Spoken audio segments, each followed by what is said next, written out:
to the BuiltOnAir podcast, the variety show for all things Airtable. Each episode, we cover 4 different segments. It's always fresh and different and lots of fun while you get the insider info on all things Airtable. Our hosts and guests are some of the most senior experts in the Airtable community. Join us live each week on our YouTube channel every Tuesday at 11 a.m. Eastern and join our active community at builtonair.com/join. Before we begin, a word from our sponsor, OntoAir.com. Any business running on Airtable gets the value that Airtable has, but also needs a few more functions to complete their operations. That's where OntoAir comes in. It's a suite of tools for any business running on Airtable to maximize your operations efficiencies and automations. One customer, John, states that OntoAir enables his business to function properly without having to think about building their own software, and that is pretty invaluable. The OntoAir Airtable apps are amazing, and we use them often and are very happy with the results. So join John and hundreds more customers and take your Airtable to the next level with OntoAir. Sign up today with promo code BuiltOnAir for a 10% discount. Check them out at ontoair.com. And now let's check out today's episode and see what we built on air. Welcome to the BuiltOnAir podcast, season 11, episode 8. Myself, Dan Fellers, and Camille with us today. Welcome, Camille. Hello. It's just the two of us today. Allie couldn't make it. She'll be back with us next week, and we should have a guest with us next week. We were going to have one today, but wasn't able to make it, so we'll reschedule. Guest with us next week. We were going to have one today, but wasn't able to make it, so we'll reschedule him for another day. So Camille and I are going to fill the airwaves with you every week. We come with a 1-hour podcast talking about all things Airtable. I'll go through briefly what we're going to be talking about today. We always start off with our Around the Bases, covering everything to keep you up to date on what's going on in the Airtable communities. Then we'll do a quick spotlight on our primary sponsor, OntoAir. Then Camille is going to take over and going to do 2 different segments. We're going to break them up into the first one talking about the formulas and linked records in our field focus segment in a base that she's built and uses for invoicing and billing. And then she'll go into how to automate the billing aspect using make.com. And then quick shout out to our community and how you can join. And then finally, we're going to do an app highlight on the Barcode Generator app. So with that, we will start with our Around the Bases. And the first one is a new contest that Airtable just announced last week on the Interface Designer Contest. So Jordan, the manager of the community, has posted that they are giving away money.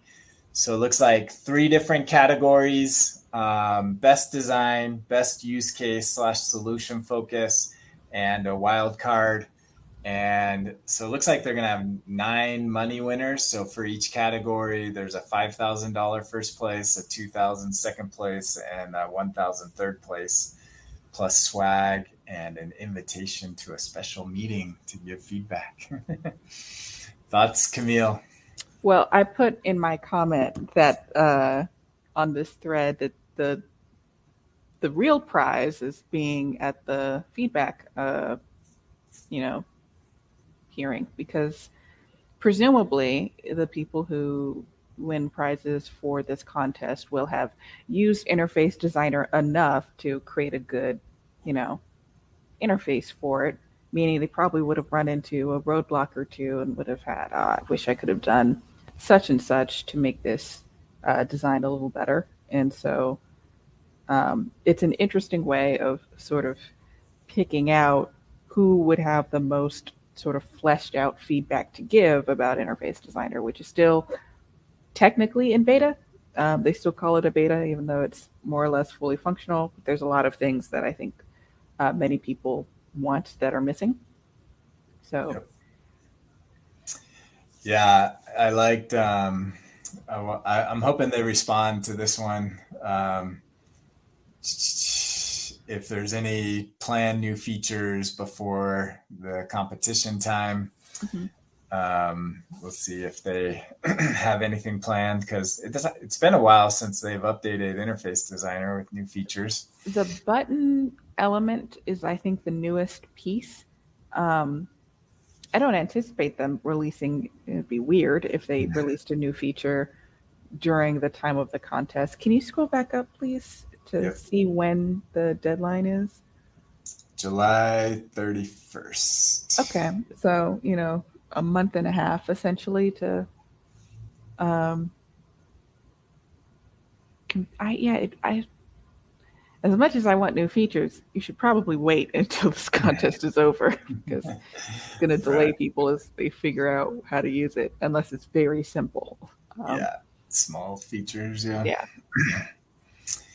Yeah. So this will be cool. Be interesting to see if submissions, Scott posted free money. I kind of agree. I was mentioning before the show, it'll be interesting how many submissions they get. Mm-hmm.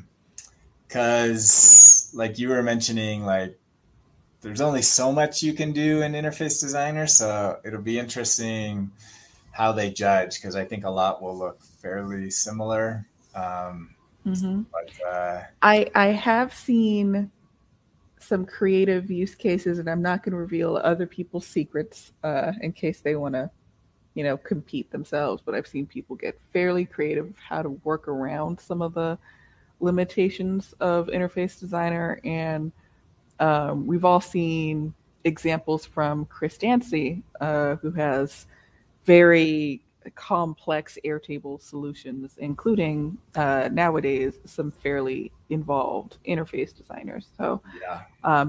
interested. I'm sure he'll submit one, or at least he publishes some of his interfaces every now and again. Yeah. So, Yeah. If I were to pick who's to beat, it's probably Chris Dancy.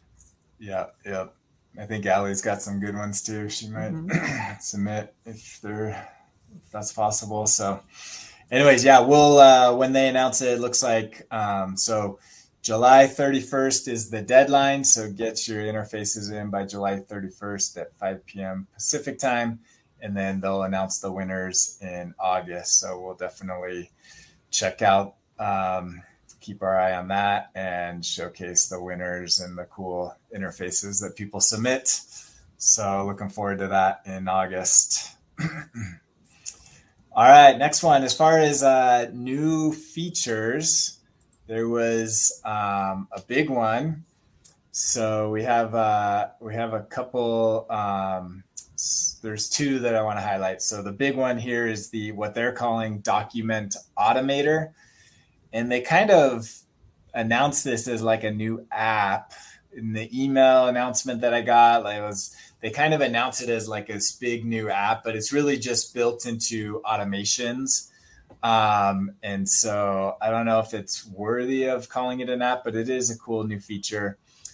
But it's basically the ability to create a new Google Doc based off of data from your Airtable data, and it's built into automation. So along with all the other tasks, there's now, they had Google Forms and Google Sheets tasks before, and now they have Google Docs. And so you can see that in automations.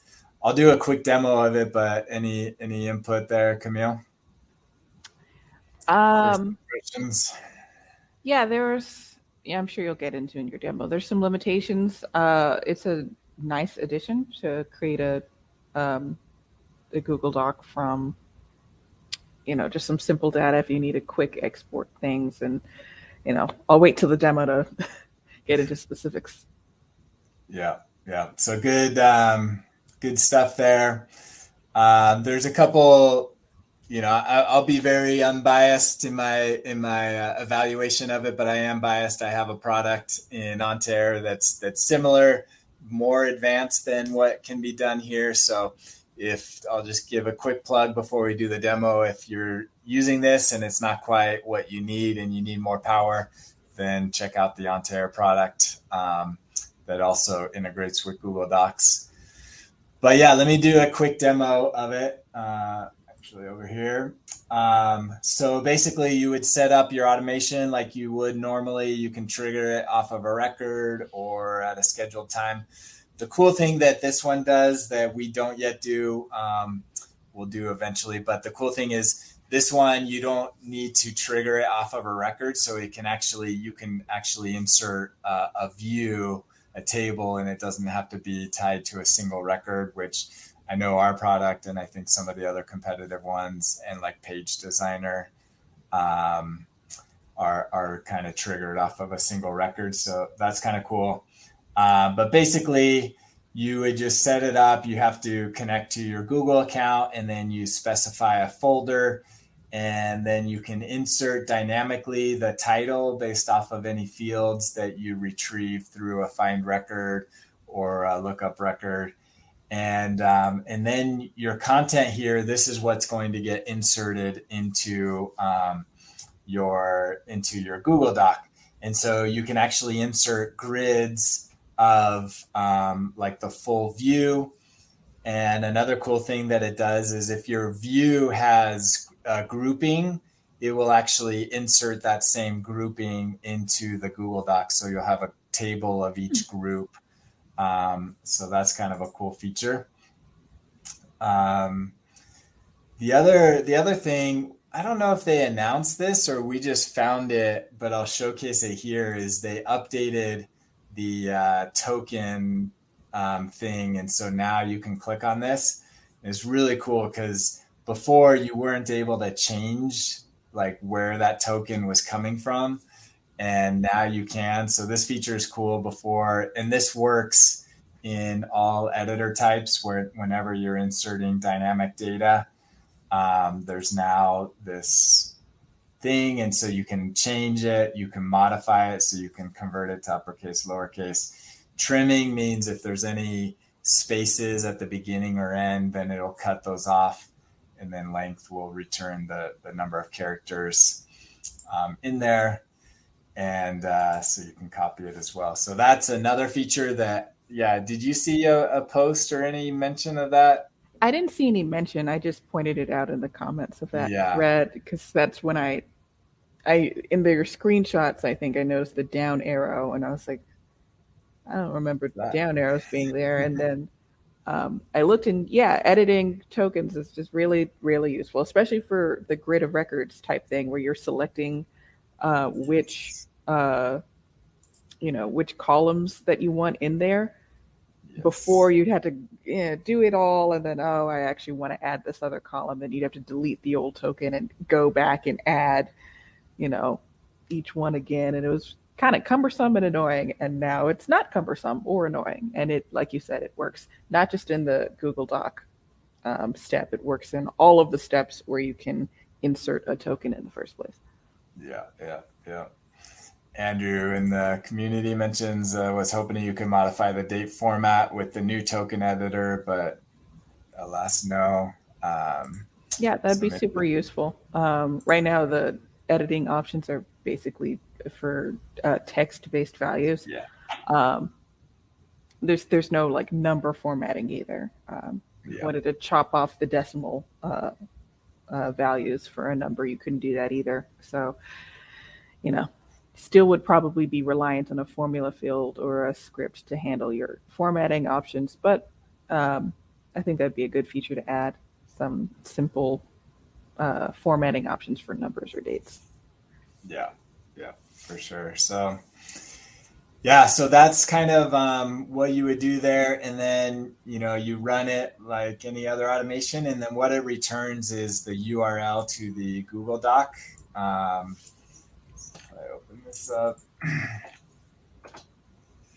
to that, you'll see the output, and it should just have a table.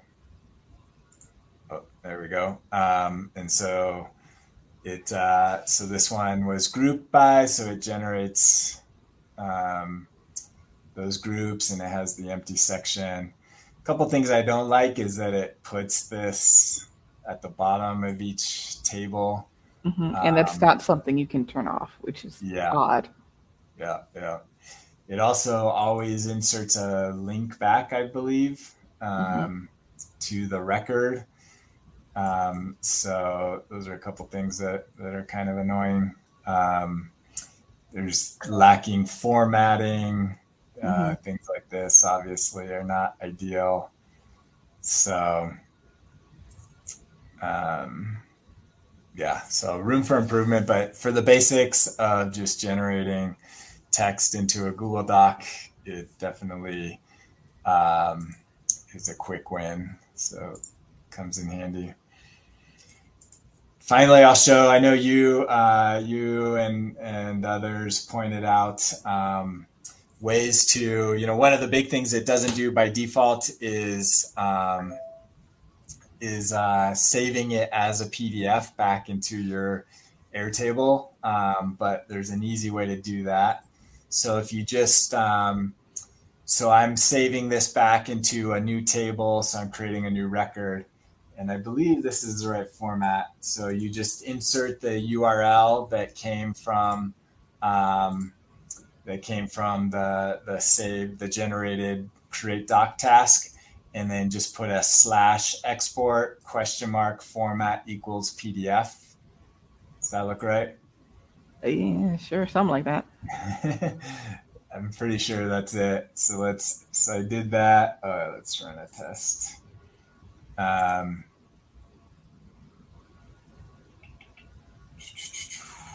Go above the blue, but yeah.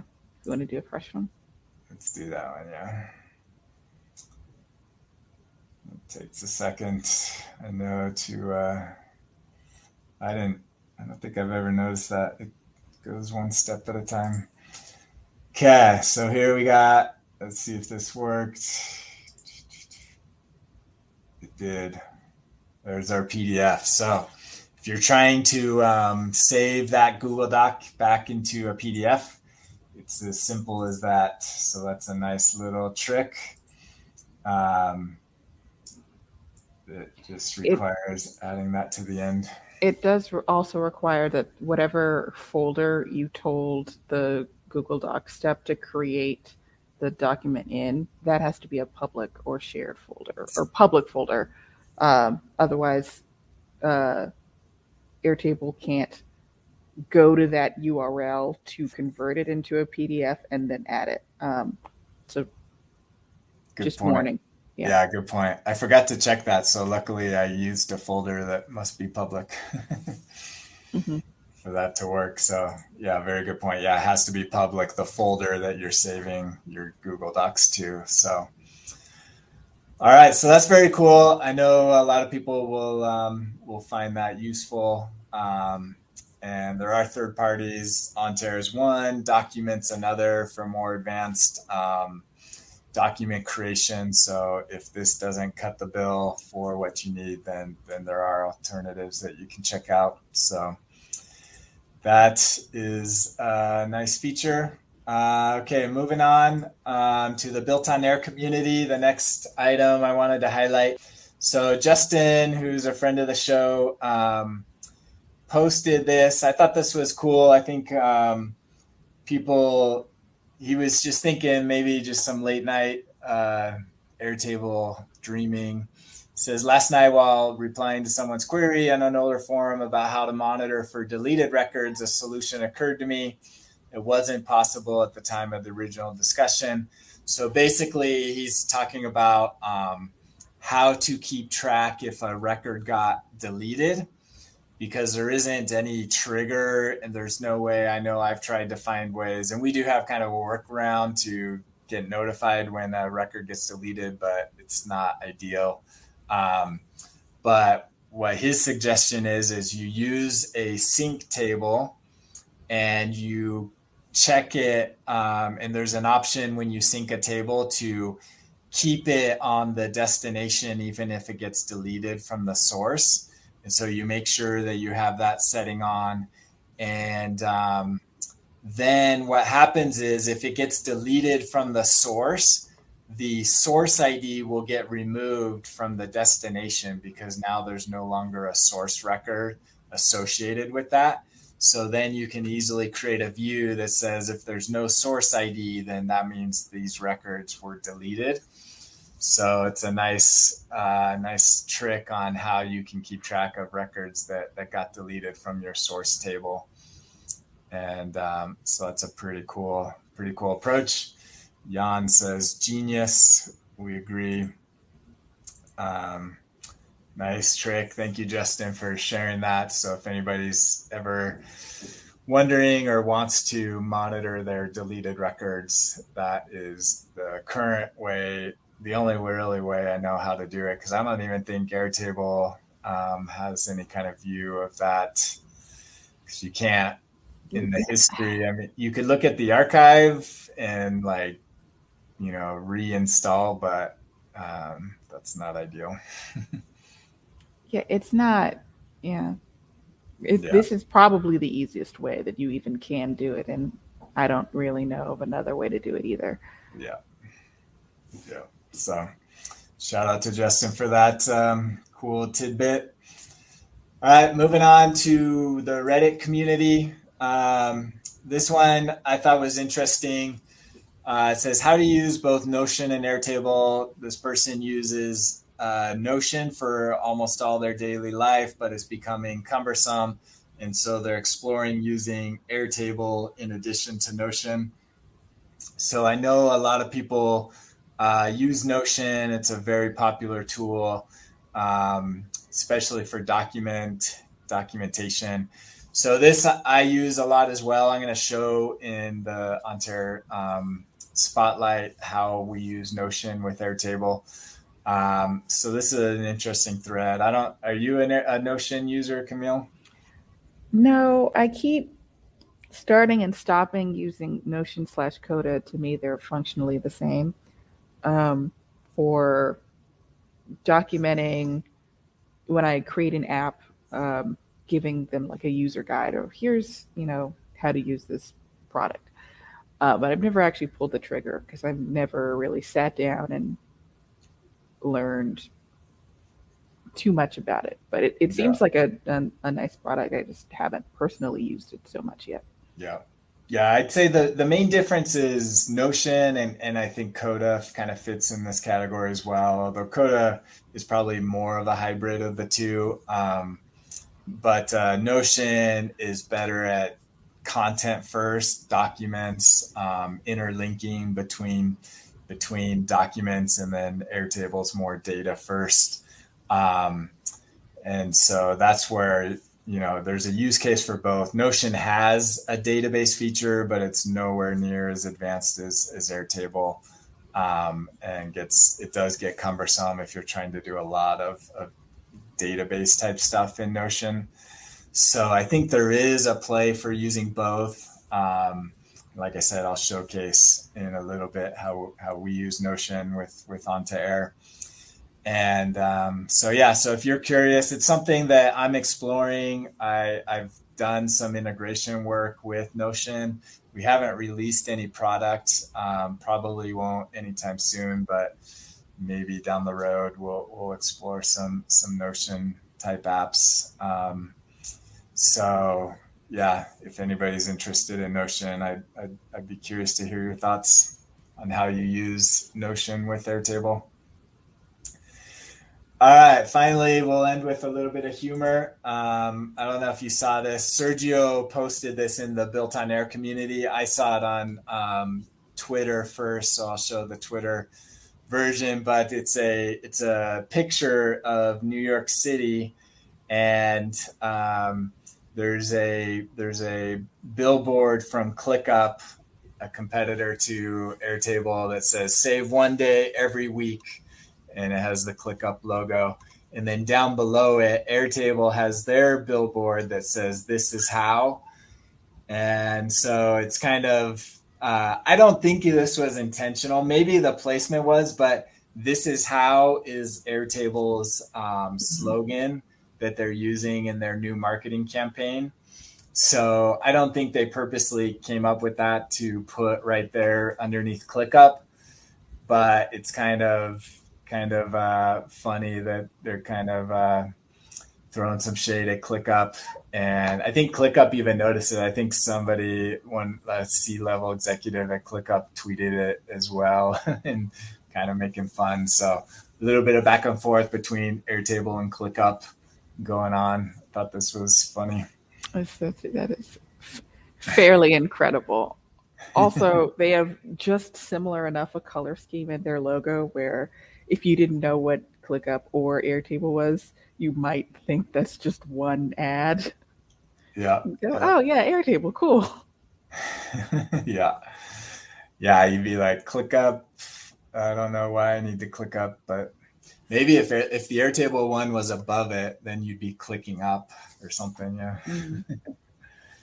That might make more sense. So Airtable, you'll start to see. I think somebody, Rebecca in the BuiltOnAir community, said they saw the ad in Texas, and so I think they promoted it during the golf tournament. The U.S. Open is when they started promoting it on air. So you'll start to see Airtable commercials on TV and billboards, apparently, at least in New York.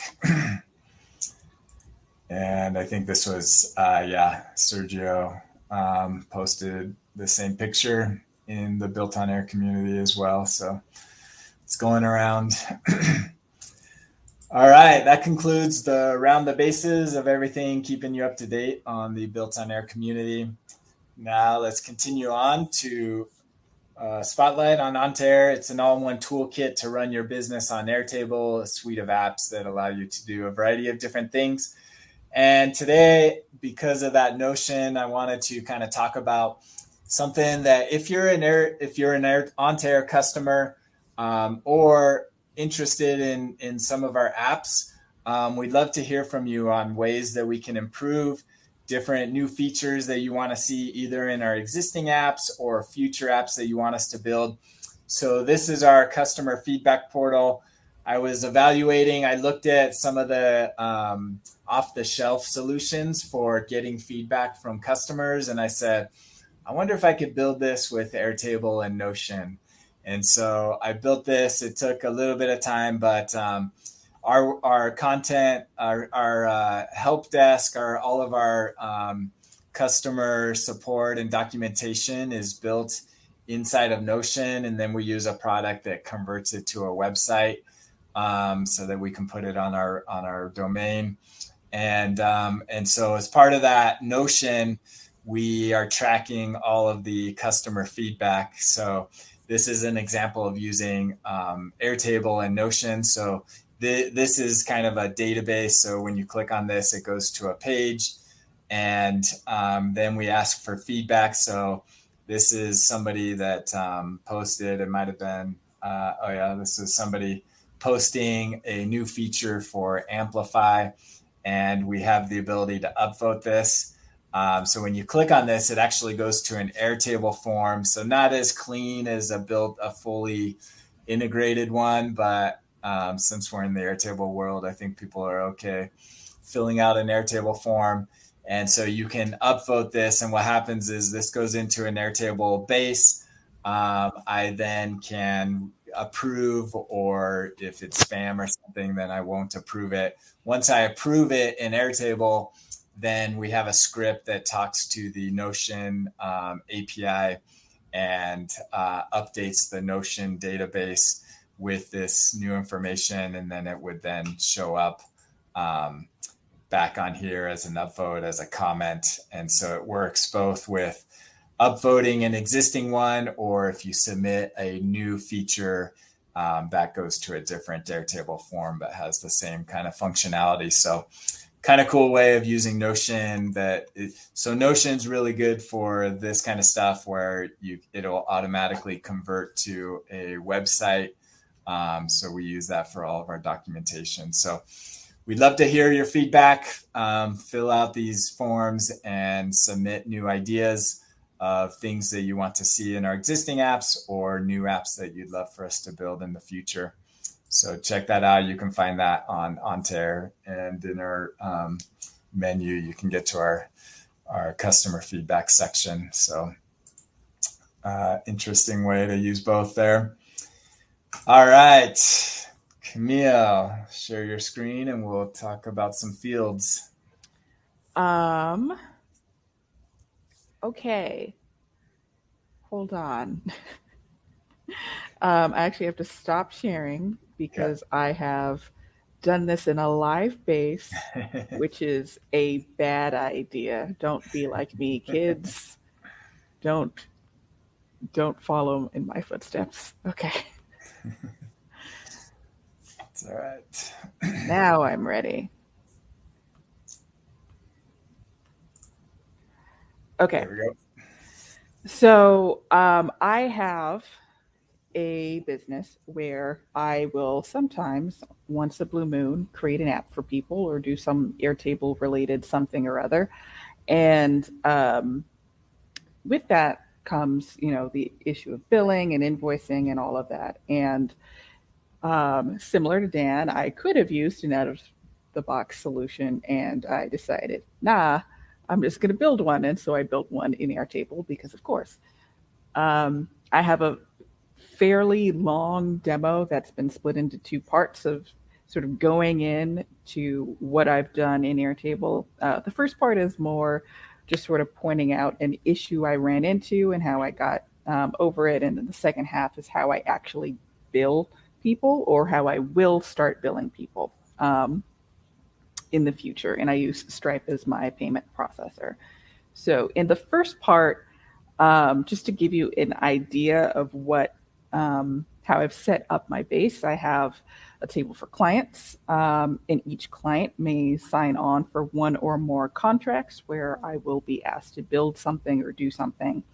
And each contract will have multiple tasks, one or more tasks assigned to it. There's many hidden fields in here that will help me calculate how long I think that task will take. But I have a column for how long I've actually spent doing that task and status. Pretty simple.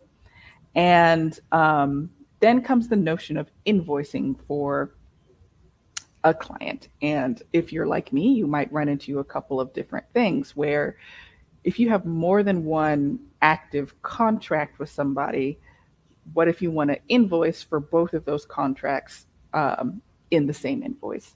Or you could do it another way where you have multiple projects with the same person going on at the same time, but you want each project to get their own invoice. Well, I wanted flexibility, so I set it up where it's not a given necessarily which contract is being billed for.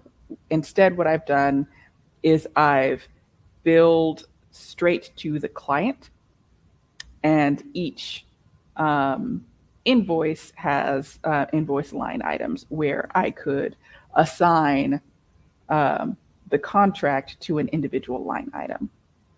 And that's the basic sort of flow. And the problem I had when I was sort of going through and thinking of how would I want to do this, it's very easy if a project is over to say, okay, well, this is how much time I've spent total for the project. Multiply that by whatever your rate is and say invoice the client. But if you have a long ongoing project that's many, many months, you might not want to wait until the very start of the project where you're just billing for what you've estimated for, or the very end of the project, which is the actual amount of time you spent on it.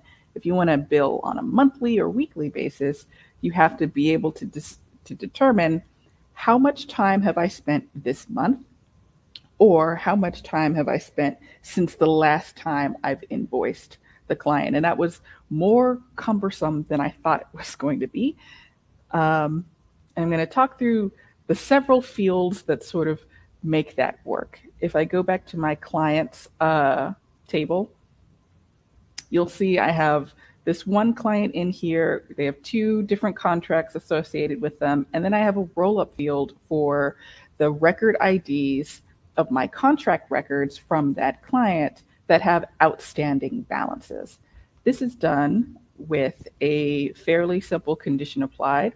There's a field that just gives me the record ID for each contract, and I'm only asking it to give me the record IDs of that record if the amount that hasn't been billed is greater than 0, and then the status of that project is not canceled.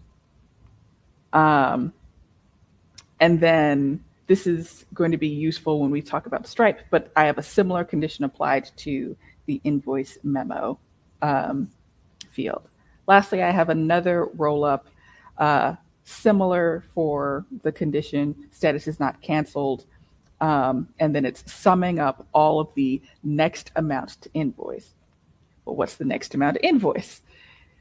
If I go back to my contracts table, you can notice I have the actual hours and actual project value. So this is a roll-up summing up all of the hours from the task table where I'm logging how many hours I've spent thus far on that task. I have another roll-up that's saying how much have I invoiced and how much have I paid or has been paid so far. And then what the next amount to invoice, which is what the clients table is looking at. It's looking at the status first and saying if it's complete, then I've already been paid, and just zero it out. Otherwise, give me the project value, which is my fee times the amount of hours I've worked, minus the amount that has been invoiced. And what that effectively allows me to do is, as a project goes on and I'm adding more hours to a project and I've billed for some, and then another month goes by and I'm billing more towards that project, it's not allowing me to bill for the same hours twice. That is effectively what's happening. And I could see if I could break my own system if I try and create a new project on the fly so we could see this work in action. I'm sure something will go wrong.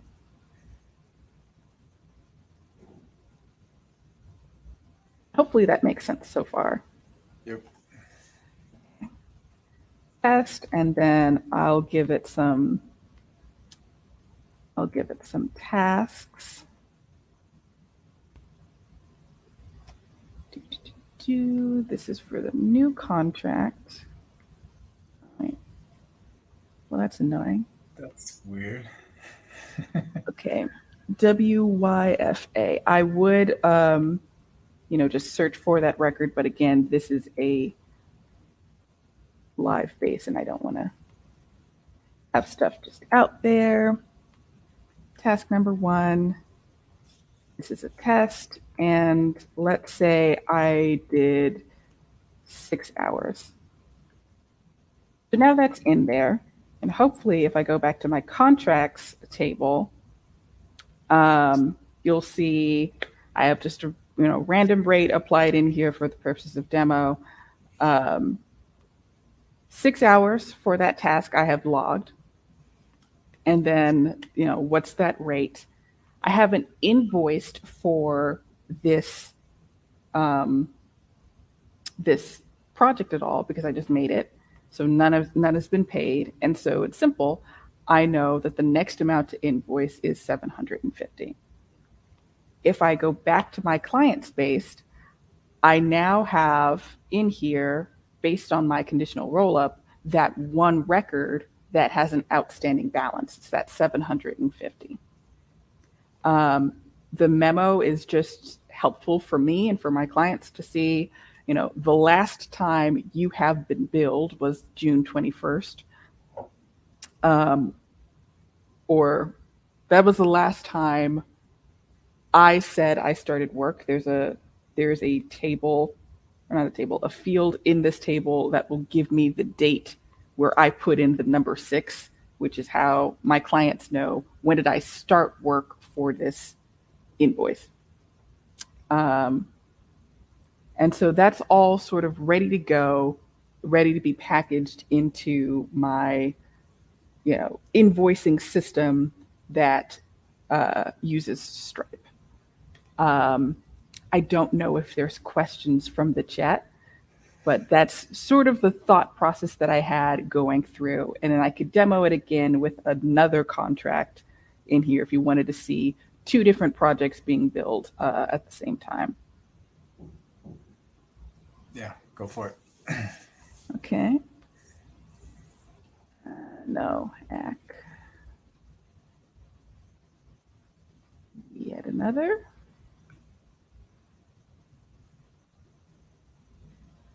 And I'm just going to do it from here. Actual hours, let's just say 10. So that you could see in here. Give it a moment. So now I should have 16 hours to bill for, and then the sum of these two together for amount outstanding. And then going back to my base, you can see I now have two record IDs in here, and then this roll up updated as well to give me that value. And then the amount to invoice has changed as well. This is all sort of leading up to getting the right amount of information I need to transition into going into Stripe and looking at the, a sample invoice that Stripe can create. This is another test I had done previously. This is essentially what we're trying to build. So I want to know the quantity, the number of hours, the unit price, which is a fake rate I applied in here, and then multiplying that together, getting all of that in there. And then for the memo, I want to say, what are the dates that I'm billing since, and then what are the two projects that are supposed to be on this invoice. And awesome. That's all of that information is being collected by my system of 1,000 roll-ups, it seems. Could you show the memo? I'm curious what that roll-up looks like. Yeah, so the roll-up itself is like this. So we've talked about it on the show before that you could have full formulas in a roll-up field. Sometimes it's, finicky, so it's not always the recommended solution, but I wanted to save myself on some fields. So if there's anything to invoice in the first place, then, give you this simple statement, this invoice bills for yada, yada, yada, and then I'm formatting the date of my my work date, which is, again, the earliest date for the task that has hours which have not yet been billed for. It is a complicated sentence, but that's what that is. That's what invoice work date is. And then it's a bullet character that I've added, so it's not a perfectly formatted list if you had hanging lines, but it looks nice for shorter values. And then I'm joining the remaining values with a line break and then another bullet character as well. Yeah, that's an awesome example of what you can do with the formula section of a join or a roll-up. So I had a lot of roll-ups in this portion of the demo. That's the only one that's particularly special. All of the other ones are very simple. They just happen to have, a condition applied to them. Yeah. Awesome. Very cool stuff. Let me do a transition here. So that was the formulas and all the linked records and roll-ups. So lots of advanced uses of formulas. And now we're going to create an automated invoice. So let's move on to the automate create section and how you're doing that. Back to you. Is my screen up? Yep. Okay. So I did this in Make. I know Scott was in the chat. He's our resident Make/Integromat expert. But I did this actually for another client and then said, I should steal that. And so I've adopted a similar sort of workflow. And I'm going to explain it first before I show it running, because, again, this is a live base. And if I've messed something up, I want to make sure that you know what it's supposed to do. And what it's supposed to do is run off a webhook. So there is a automation in here that's fairly simple. I have a single select field that when I change it to create and send invoice, it is supposed to do one of two things.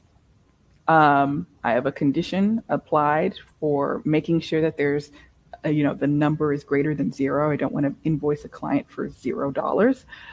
Make sure that there's actually that roll-up that had the list of record IDs. Make sure that's not empty. It has to associate it with a contract, and make sure that they already have a customer ID in Stripe. So in Stripe, which is my preferred payment processor, each customer has their own unique ID. And if they don't have one, that means they're not a record in Stripe yet, which means this automation is going to fail because it's not going to be able to send anything to anyone. So making sure all of that is in there. If so, run a script. The script is very simple. All it's doing is posting the record ID of the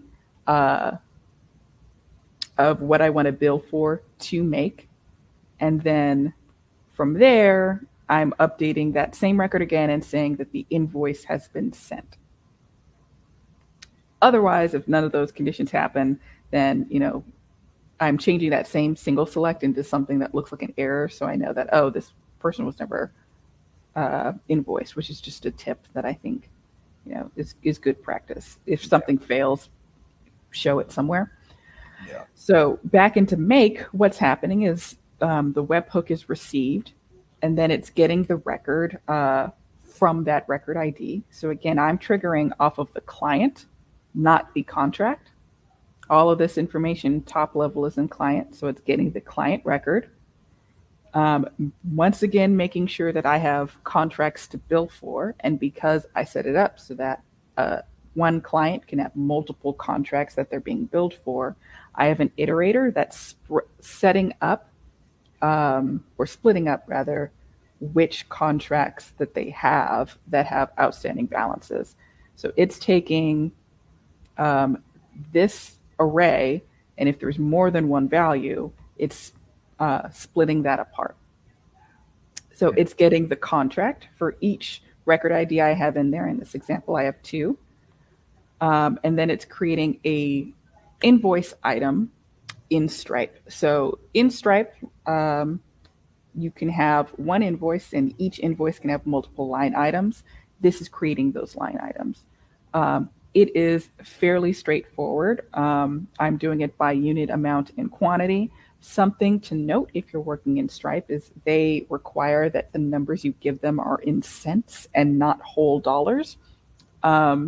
So there's formulas in my base that I'll have a regular number or currency field that gives the amount times 100, and then a formula field is taking that amount and dividing it by 100. The reason why I did it that way and not the other way around is because I want my automations to fill in values, and the values that Stripe is going to, spit out are going to be in cents, which means I have to use a formula to convert it.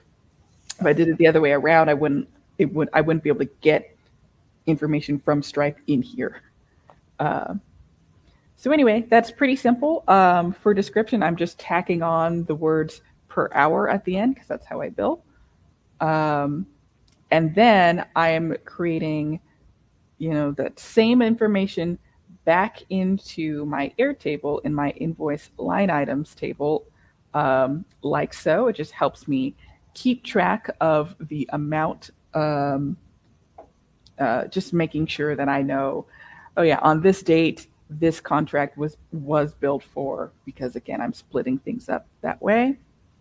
And then I'm aggregating everything back together, and then finally creating the actual invoice itself. So what Stripe does by default is it will create an invoice with all of the uninvoiced line items. So you could create 50 line items and then never create an invoice, and those will just sit pending in Stripe's system. And then the next time you create an invoice, you don't even really have to tell it which line items. It will just look at all of the pending line items it has and attach that to the next invoice. So you can see I'm not really telling it, here are the line items that I want you to include. It just knows because those are the ones that haven't been touched yet. Auto advance, for your reference, is if you want to automatically build or bill that client if they have a payment payment already on file, like if they've already paid you with credit card or their bank or whatever, you can tell Stripe to say, just bill them automatically if they already have something on file. And then for description, that's where I'm putting in that memo field that had things as a bulleted list. From there, it is finalizing the invoice, which when you create an invoice in Stripe, it'll start off as draft and won't actually go anywhere until you finalize it. So that's what this is. Very simple. It's just sort of stamping it ready, and that's when it'll be sent. And then last but not least, it is creating an invoice record in Airtable itself with all of this information. So Stripe will give you a name for each invoice. Every client in Stripe will have their own prefix and then a number attached to them. That's what the number looks like. Then the unique invoice ID, which would be in like the URL, invoice date, all that kind of stuff. I'm hooking it back to the client that started this automation in the first place. And then I am getting all of the invoice line item Airtable records that I had made previously and attaching them to this invoice record. And then what's nice about Stripe is that it gives you a URL that your customers can click on and pay through like an online portal. And it'll also give your invoice as a PDF, which is what I showed earlier. And I'm just hooking that straight into the Airtable record. And that is what the process is. And now I'm going to see if it works. Big test. So I hit run. And now what I do is I go back into this base and change the single select into create and send invoice. So if I do that, my Airtable automation should fire. And when it does, this webhook should get a response. There it goes. Is it going? Is it going? Yay, it worked. Working. Or did it? So you kind of saw it flash really, really quickly, but all of these are now empty and my amount to invoice is now 0. And I'm going to walk through what happened just now on the Airtable side. So much magic. You'll see I have a second invoice in my invoices tab. The second part of my Airtable automation that changed this back to sent is there. Actually, that's not from the Airtable automation. I think I did that here. Oh, no, I didn't. It is from my Airtable automation that's changing this value to sent. But I have a second invoices record, and that's great. If I go to my contracts table, it was these last two. I have my project value, which is the same, but now my amount invoiced is no longer 0.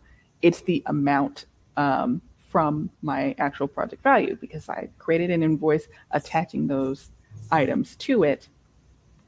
And then amount paid is 0 because I haven't paid for anything yet. If I go to my invoices tab, that invoice record is there now with the amount I've invoiced. Nothing has been paid, yada, yada. But I should be able to click this button. Yes. So my memo came in here. I have my 2 contracts as line items. That's all nice. Then if I go back here and go to my invoice line items, this is grouped by client. So you can see it's these second 2, the amount invoiced and the amount invoice paid. So another roll-up that I didn't show is I'm pulling from the invoice record itself how much that whole invoice has been paid, and then I'm clamping the amount that the item has been paid based on it can't be more than what this line item is. So, and I've confused myself. So, so when you've set it up like I have, I don't want to track payments by invoice line item because that's finicky and annoying. I want to just how much have they paid towards the whole invoice. So I've pulled in the whole invoice and said it's either the amount of this line item itself or it's the total amount. And that's how you end up with making sure that this value is never more than the actual line item itself. If I were to go back and change this to, hold on, which one is a newer project? This one's a new project. This was 6 hours. If I change it to 16, hopefully I should be able to go back in here and say, yeah, my actual project value for this contract is now $2,000. The amount I've invoiced is $750. The next amount to invoice is now $1,250. And that's how I keep my business sort of going and honest. So I'm only billing for that extra 10 hours that I just did and not the previous 6 hours that was already on an invoice. Once they pay that, that's great, but I'm not going to invoice them twice, even though they haven't paid for it yet. Right. So that's just simple math, just subtracting the total amount that I can bill for minus how much I have already billed for, not paying attention to how much has been paid. Yeah. That's amazing. Yet another example of an amazing mini app product that you can build inside of Airtable with a little bit of help from make.com. Yeah, and it was there's some gotchas, learning how to do this with Make, but once you're sort of got it in there, it's fairly simple, and the connector for Stripe is, pretty nice. You could do most of what you would want to do fairly easily, and like I said, I like Stripe. It allows me to create nice, clean PDFs and have online payment portals with like nothing. And there's a cost associated with using Stripe, not for Make if you're on such a small scale like myself, but for using Stripe, there's a certain, percentage they take of each transaction. I think it's worth it because you could do a system like this, which, while a little finicky and has a lot of moving parts to it, it gets the job done, and it's custom to the way I would like to, run my system. Right. And when you generate the invoice, does Stripe send an email, or would you then set up another automation to send the PDF? If this were a real, this is all using test data. Stripe has a really nice test mode, so I'm not actually charging myself the thousands of dollars that I've racked up over the course of this demo. If this wasn't a test, it would send them an actual email. Gotcha. So they would get an email with that link to it and this PDF attached to the email as well. And I mentioned earlier that you could elect to auto charge existing customers. They still get an email. They just, are charged with whatever's on file. Yeah. Awesome. Well done, Camille. You've showcased the power of Airtable very nicely. All right. We will conclude. I'm just going to do a quick demo. Before that, join our community. We'd love to have you if you're not already in there, builtonair.com/join. And there are thousands of other Airtable users in there, and we'd love to have you join with us. So in conclusion, I'm going to do just a quick demo of an app that's in the App Store. I'm not affiliated with this app, but I've been thinking a lot about barcodes because I don't use barcodes or QR codes. I actually haven't done any client projects that required it. So So I'm obviously familiar with them or know what they are, but I haven't actually like done a whole lot of work with the barcode field. But so I thought this would be interesting because I'm actually starting to get familiar with it. And so basically this barcode generator from Little Apps is the publisher of it, or Tiny Apps, Little Apps.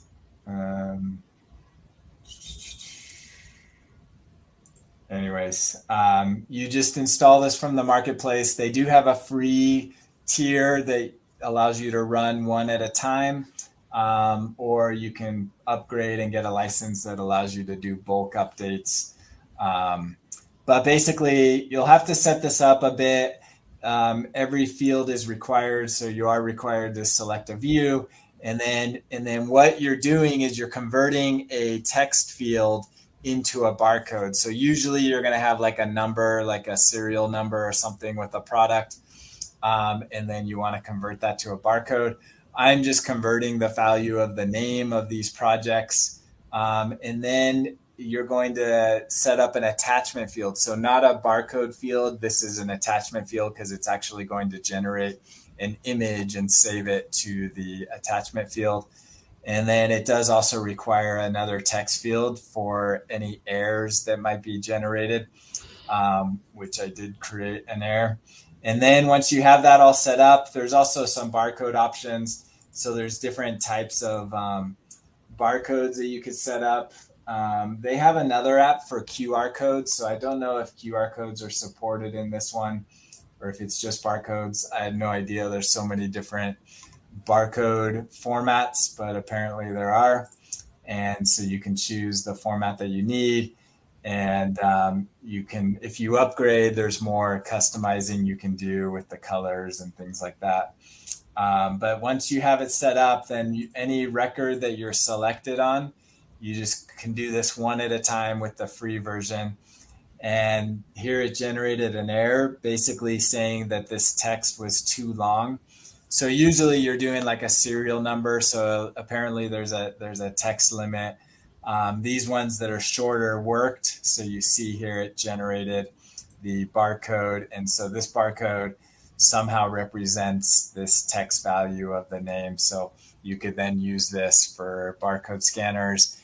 And then if you use the app, I believe you can scan a code and it will convert that into the text value of that code and save it into a barcode field. So that's useful if I know some industries rely heavily on barcodes and QR codes. So nice to know that there's ways that you can automate this and set it up. So check out Barcode Generator in the marketplace, along with all the other apps that are in the marketplace that help you expand your Airtable usage.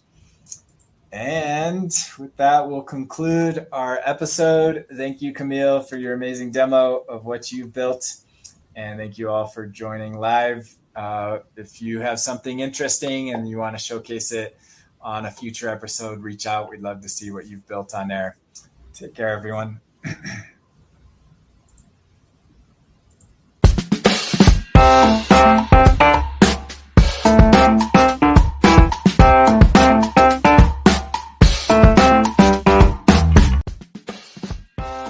Thank you for joining today's episode. We hope you enjoyed it.